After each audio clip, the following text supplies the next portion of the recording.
आज हम बताने वाले हैं आप सभी को समास के बारे में। मैट्रिक और 10th के जितने भी स्टूडेंट है वे सब देखेंगे पूरा वीडियो का एंड तक। आपको मैं कोशिश करूंगा समास पूरे दिखाने का यानी समझाने का। आइए देखते हैं समास किसे कहते हैं। सबसे पहले देखेंगे समास किसे कहते हैं। तो दो या दो से अधिक पद अपनी विभक्ति चिन्ह को छोड़कर एक हो जाए उसे समास कहते हैं। यानी कि बहुत सारे पद जो अपनी विभक्ति चिन्ह होता है कारक चिन्ह छोड़कर एक हो जाए उसे समास कहते हैं। समास के कितने भेद होते हैं? देखिए एग्जाम में आता है कि समास कितने प्रकार के होता है, कितने भेद होते हैं। तो कोई 4 मारता है, कोई 5 मारता है, कोई 6 पे टिक मारता है। तो बताइए कितना होता है? समास मुख्य रूप से 6 प्रकार के होते हैं। पहले हम लोग भी पढ़े थे 4 प्रकार के, लेकिन 2 और है उसको भी कनेक्ट जोड़ दिया गया है। तो समास कितने प्रकार का होगा? 6 प्रकार का होगा। समास 6 प्रकार के होगा। ऑप्शन में आएगा तो आप लोग 6 पे मारेंगे। और 6 में कौन कौन होता है उस सब के बारे में हम लोग डिटेल से जानेंगे। तो आप लोग वीडियो में एंड तक बने रहिए, लाइक कर दीजिए, बाकी शेयर करते रहिए। 6 प्रकार। सबसे पहिलका है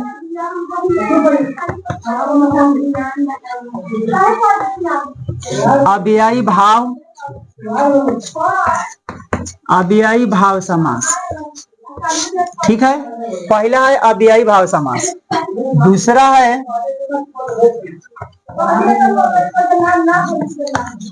बहुव्रीहि समास।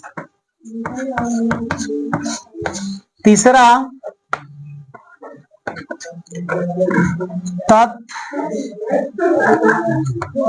तत्पुरुष समास। चौथा है द्वंद्व समास। पांचवा है द्विगु समास। और छठा है नव समास।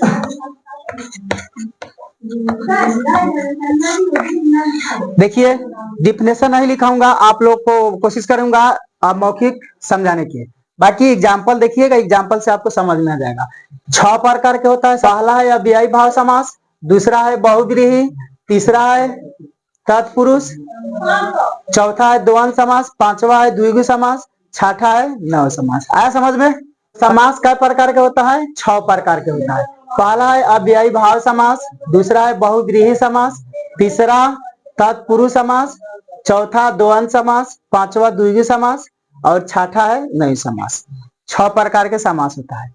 6 में हम एक एक करके सबका एग्जाम्पल और इसका डिफिनेशन जानेंगे। और पहला है अव्ययी भाव समास किसे कहते हैं। तो जिस समास का प्रथम पद अव्यय हो, कि जिस समास का प्रथम पद अव्यय हो और जो क्रिया विशेषण के रूप में प्रयोग किए जाते हैं उसे समास कहते हैं। जैसे धीरे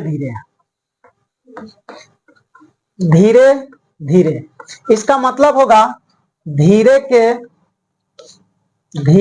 बाद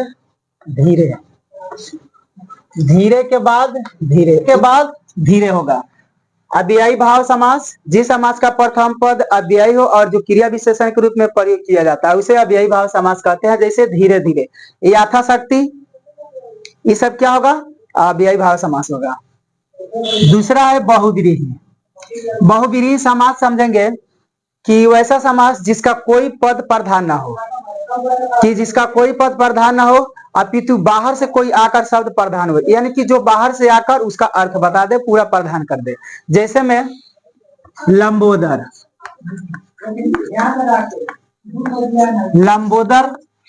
में कोई पद प्रधान नहीं है, लेकिन देखिए लंबोदर का मतलब क्या होता है? लंबा उदर वाला, यानी अर्थात गणेश जी। आया कि ना आया? उसी तरह दशानन देखेंगे। दशानन के मतलब होगा कि 10 है आनंद जिसके, यानी कि 10 है सिर जिसके। 10 सिर वाला कौन है बताइए? रावण है। तो इसमें हो जाएगा अर्थात रावण। उसके बाद आइए चंद्रशेखर के मतलब होगा चंद्रमा है जिसके शेखर पे, यानी माथे पे। तो माथे पे किसके माथे पे चंद्रमा है? शंकर जी के। तो आया कि ना समझ में आया? बोलिए। तो ऐसा रहेगा तो कौन समास होगा? बहुव्रीहि समास होगा। चलिए तीसरा नंबर देखते हैं। तीसरा नंबर है तत्पुरुष समास। तत्पुरुष समास का मतलब हुआ कि वैसा समास जिसका अंतिम खंड प्रधान हो, अंतिम खंड प्रधान हो उसे तत्पुरुष समास कहते हैं। जैसे देह चोर, देह चोर इसको तुरेंगे मतलब पूरा अर्थ के साथ लिखेंगे तो आएगा देह से चोर, यानी देह चोर के मतलब होगा देह से चोर। काम चोर, काम चोर यानी काम से चोर। उसके बाद गगन चुंबी,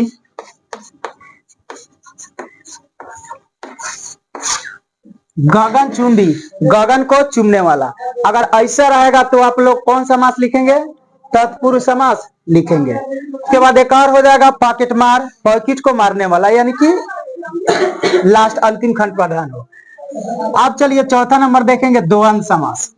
कौन समास? द्वंद्व समास। तो द्वंद्व समास का डिफिनेशन है, पहले जान लेंगे परिभाषा कि वैसा समास जिसका दोनों खंड प्रधान हो, यानी प्रथम और अंतिम ही प्रधान हो, और जो एक दूसरे को उल्टा हो, अपोजिट हो, उसे द्वंद्व समास कहते हैं। जैसे भाई बहन, भाई बहन, भाई बहन। उसके बाद दिन रात, दिन रात, सुख दुख, सुख दुख सुख। उसके बाद माता पिता, माता पिता। यानी देखिए इसमें सब उल्टा है कि ना है, जो एक दूसरे का उल्टा हो कौन समास होगा? द्वंद्व समास मिलेगा। अब आइए द्विगु समास। द्विगु समास, द्वि का मतलब क्या होगा? दुगो। आ रहा है कि ना? द्वि मतलब दुगो। तो जो संख्यावाची समास हो, यानी कि वैसा समास जो संख्या का बोध करावे उसे द्विगु समास कहते हैं। जैसे चौराहा, चौराहा के मतलब क्या होगा? चौराहा के मतलब चार है, चार राहें जहां आकर मिले, चौराहा, चार राहें। उसके बाद पंचवटी, पंचवटी का मतलब पांच वटों का समाहार। और चतुर्भुज, चतुर्भुज चार भुजा वाला। अगर ऐसा का यानी कि जो अंकों का यानी संख्या का बोध करावे उसे हम द्विगु समास कहते हैं। इतना तक क्लियर हुआ? आइए लास्ट देखते हैं नैव समास। नैव के मतलब समझिए, नैव के मतलब नकारात्मक होता है, यानी उसमें नकारात्मक का बोध करावे या कोई भी पद में जो आ जाए, अ का मतलब नहीं होगा। जैसे नकारात्मक का बोध कराए, जैसे अनपढ़, अनपढ़ आ रहा है, अनपढ़। उसके बाद अज्ञान, अज्ञान, ये सब कौन समास हो गया? नैव समास हुआ, नकारात्मक बोध करावे। तो क्लियर? ये समास आज क्लियर है? बोलिए, और किसी को डाउट नहीं ना है? तो बाकी मुझे उम्मीद है, आई होप, मैं उम्मीद करता हूं कि ये 6 समास आपको अच्छी तरह से समझ में आ गया होगा। चलिए, अभी तक हमारे चैनल सब्सक्राइब नहीं किया है तो कर लीजिए, लाइक करके शेयर कर दीजिए। फिर मिलते हैं किसी अगले टॉपिक पे, तब तक जय हिंद।